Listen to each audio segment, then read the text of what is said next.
Are you frustrated? You wanted to record the kick, but now you want to kick your kick out of the window hoping someone kicks it so it finally sounds properly. You are questioning your whole existence, thinking why did you think you can turn this into a profession? Why did you want to record your own drums for your new EP? What are you doing in this world? Well, all of that is about to change if you subscribe. So let's assume that I have this kick from one of my older tracks that I want to work on again. Let's see what we have right now.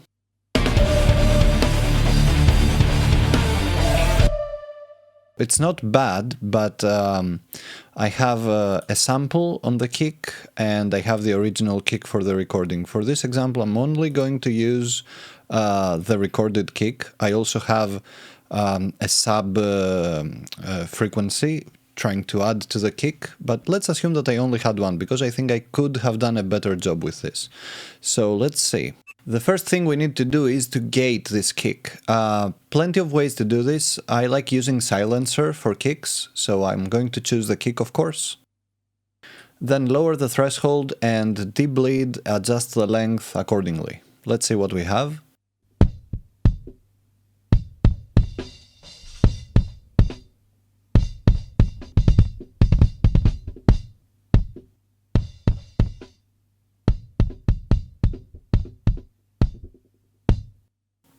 Okay, so that sounds much better. I'm not getting the snare and the overheads anymore. I'm just getting the kick that I want. Ideally, that kick should have been recorded a little better, not to get so much bleed. So be aware of that, get it right at the recording. But now it sounds much closer to just having the sound of the kick. So now let's do some EQ. So I have the SSL channel here. An area that you need to be aware of is this one around 250. So usually that area is 150 to 350. That's where a lot of mud on kicks is, that boxy thing that we're going to listen to. So obviously we don't need that. I'm going to cut it a lot, bring it back down, and I will adjust the Q factor, how big the cut is from this button here. That's much better. Now I'm going to give it an 8K high boost to get more click and attack. By the way, that's a shelf filter.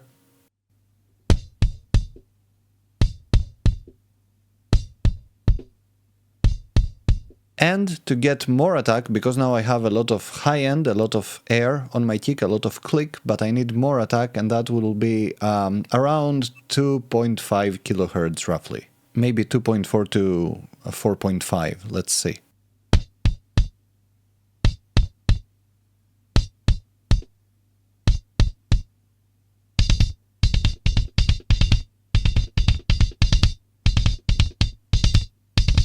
So I like the 3K area. I'm still getting a lot of hi-hat. Maybe we'll fix that later. I would also like to add a little bit of low end, 50 to 70 hertz.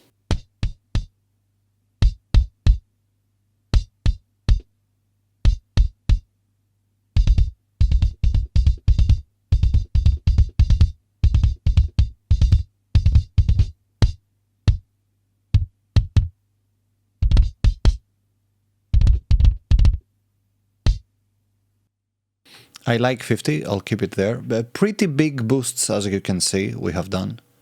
So before.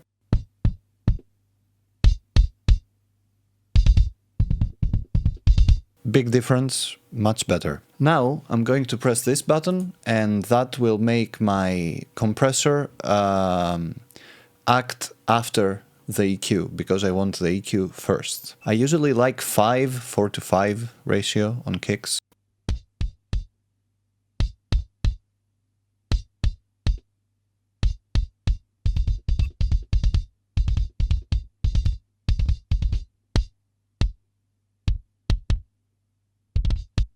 And we're doing a pretty big compression around 10 dB. It's not always needed that much, but I like this one. And now I'm going to use some distortion. I like using this one. You can use any saturation plugin you want.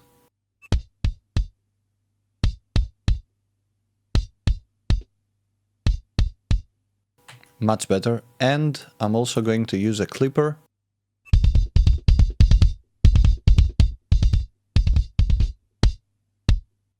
Okay, I like that, and let's hear the full mix and see if we should adjust stuff around. By the way, this works for metal kicks, for heavy rock kicks, but you could adjust your settings a little bit and use this in any drum set, in any application, even if you are someone making beats and you want to use samples. Maybe your sample needs some of that, especially if it's a recorded kick from a kick drum, from real drums, and there is not much processing going on that sample.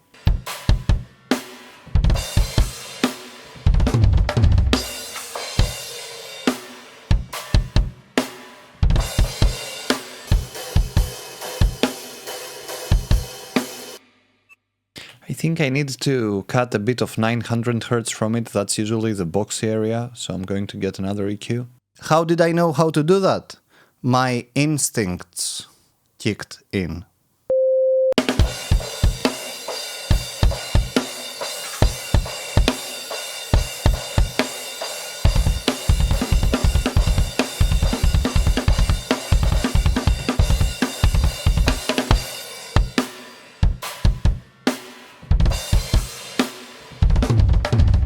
And because I still don't love it, I like using a plugin from Slate. And this will give us more low end and some top end.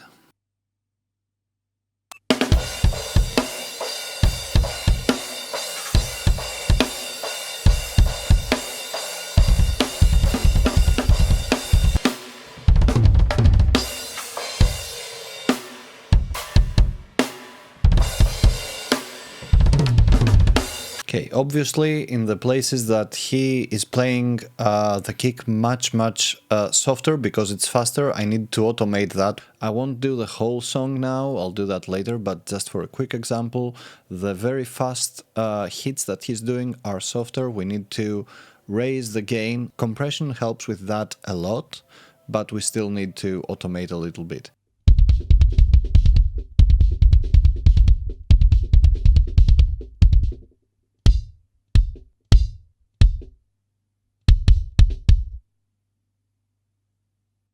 Maybe that's a little bit too much.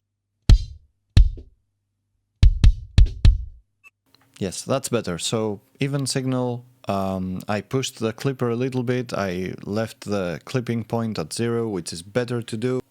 What did I want to do? Oh, right. So because this kick is a little bit inconsistent, the drummer was obviously a very good drummer, but still the dynamics are a little bit all over the place. You can hear some kicks are very high, some kicks are very low.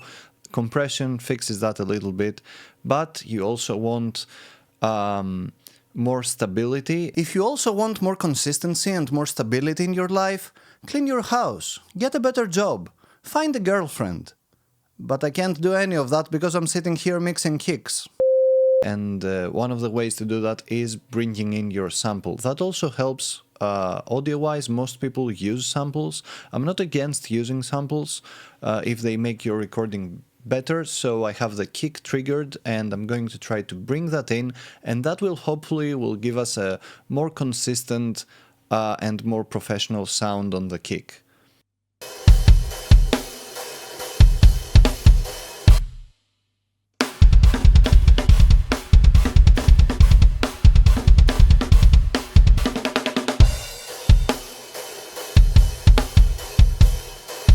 So I reduced the attack of that sample a little bit and the low end a little bit, just so it doesn't get in the way of our main kick. You could obviously do the opposite, treat your sample as the main kick. Anyway, let's see before and after. So the kicks only. So that's before. And that's after our chain. And that's with the sample.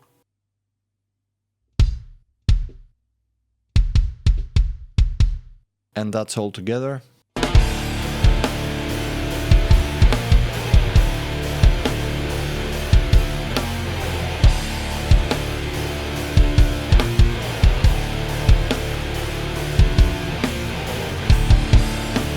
Maybe a little less volume, but other than that, I think we have achieved and accomplished a great sound on our kick. Stick with me, thank you for being here, and I'm going to mix this whole song eventually step by step so you guys can see and learn. Thank you, I'm Michael, follow my other stuff, see you soon.